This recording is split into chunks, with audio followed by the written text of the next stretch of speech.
What about the snow? Did it pack up in this, like? It still came out. Nope, no snowballs. No snowballs. It still came out. Easy, babe. This application, this horse had been in there for 8 weeks, and if you reference the pictures, you can see where the back calf busted a little. But go ahead and take a quick picture of the foot video. Even though the back calf busted, she's still nice and clean. And here in Utah, we've been having really wet, muddy weather. And I'm actually remarkably surprised that we didn't fill up worse. We're at 8 weeks going into 9. She just had started wearing out the toe. The other foot didn't have any wear through at the toe, but she's been a little more off on this side because of a shoulder indifference. So, back half just started to crack and pull away a little bit from the bulbs last week. But other than that, aside from the mud, we still have a really good looking application. And this horse is used in a lot of therapy work, a lot of trail riding, a lot of pleasure riding.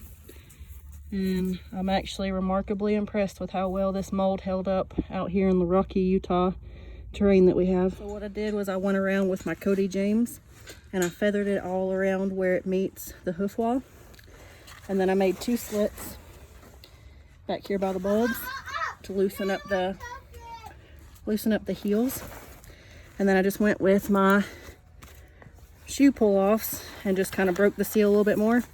And by far, this is the easiest removal of the FormaHoof application that I've been able to do.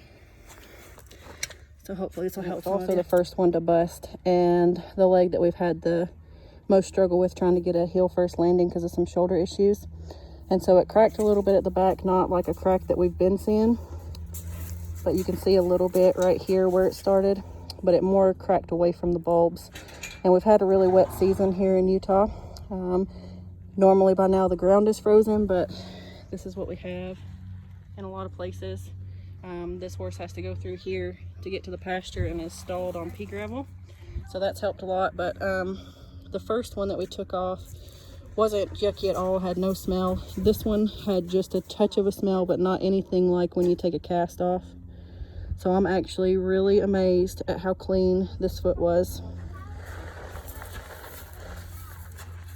It's great to be able to look at the impression and see the collateral grooves, how they filled in, and it's just a really neat application.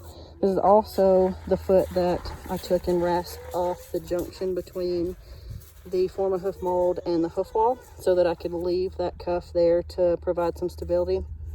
So just to give you a little bit more of a close-up look, we do have the mesh there. The mesh is embedded in the polymer.